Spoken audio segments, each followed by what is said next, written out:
Assalamualaikum warahmatullahi wabarakatuh.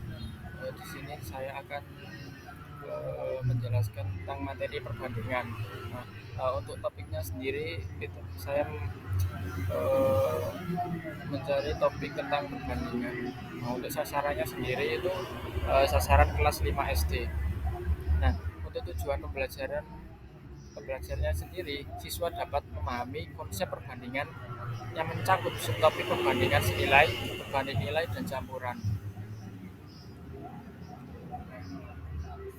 Untuk pengertiannya sendiri, dalam matematika itu perbandingan adalah yaitu membandingkan dua nilai atau lebih dari suatu besaran yang sejenis menggunakan cara sederhana. Perbandingan dapat disebut juga sebagai rasio. Nah, perbandingan rasio merupakan salah satu teknik atau cara dalam membandingkan dua besaran. Nah, penulisan rasio sendiri itu dapat dituliskan sebagai A banding B atau A per B, dengan A dan B itu merupakan dua besaran yang memiliki satuan yang sama. Selanjutnya, untuk umum perbandingan sendiri itu bentuk umumnya itu ya dapat ditulis sebagai berikut. Nah, ini contohnya A banding B atau dengan B itu tidak sama dengan nol. Nah, untuk keterangannya sendiri A itu sama dengan rasio bilangan pertama, yang B rasio bilangan kedua.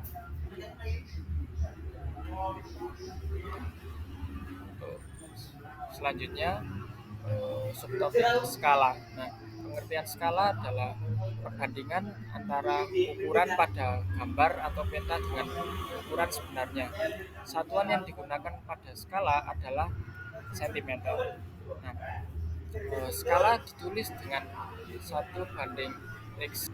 Nah, skala ditulis dengan 1 banding X, yang berarti 1 cm pada gambar atau peta itu mewakili X cm pada ukuran sebenarnya. Nah, untuk rumus skalanya sendiri itu sebagai berikut. Ukuran pada gambar sama dengan ukuran sebenarnya kali skala.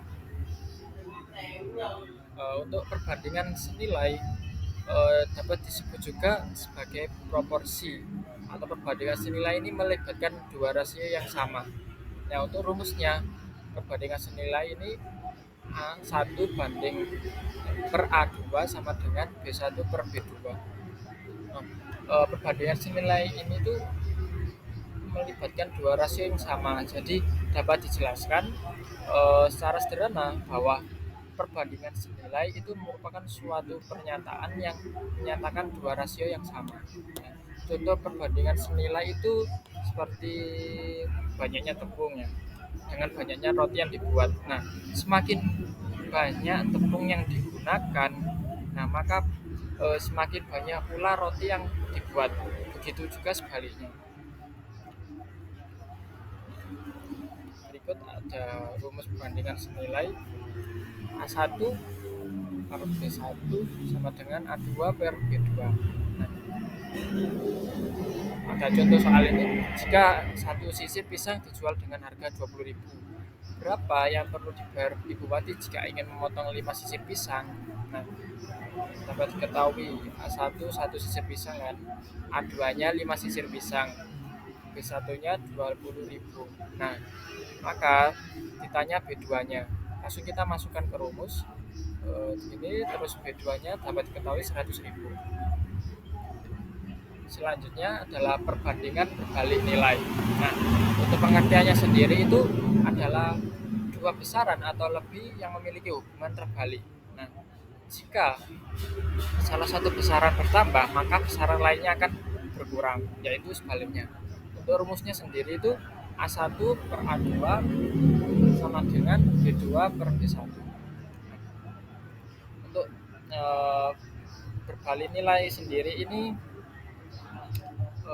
contohnya misalkan ya, perbandingan antara ukuran gigi mesin bermotor dengan kecepatan. Nah, ukuran gigi mesin bermotor yang kecil akan menghasilkan kecepatan yang besar. Begitu pula sebaliknya. Jadi, contohnya sendiri, nah, rumus perbandingan berbalik nilai A1 per B2 sama dengan A2 per B1. Nah, ada contohnya, misalkan jika pengecatan rumah yang dilakukan oleh 3 orang dapat diselesaikan dalam 15 jam, berapakah waktu yang dibutuhkan jika Pak Joni menambah pekerja menjadi 9 orang? Nah, pengecatan di sini kan diketahui pengecatan rumah dilakukan 3 orang dapat diselesaikan 15 jam. Maka berapakah waktu yang dibutuhkan jika Pak Joni menambah pekerja menjadi 9 orang? Jadi waktunya kan akan berkurang ya. Nah, jadi A1 3 orang, A2 9 orang, B1 15 jam. Maka kita masukkan ke rumus, jadi B2-nya ketemu 5. Gitu.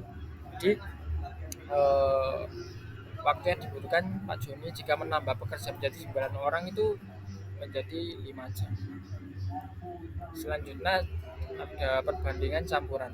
Nah, untuk perbandingan campuran sendiri ini adalah perbandingan yang melibatkan dua macam perbandingan sekaligus, yaitu perbandingan senilai dan perbandingan berbalik nilai yang digunakan secara bersamaan dalam menyelesaikan suatu permasalahan.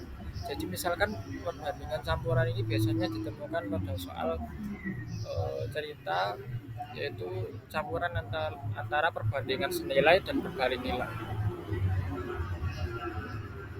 Kesimpulannya sendiri, perbandingan adalah cara untuk menyatakan hubungan antara dua atau lebih besaran. Perbandingan digunakan untuk membandingkan jumlah, ukuran, atau nilai dari suatu benda atau hal. Ada 3 subtopik yang dipelajari, yaitu perbandingan senilai, perbandingan berbalik nilai, dan perbandingan campuran.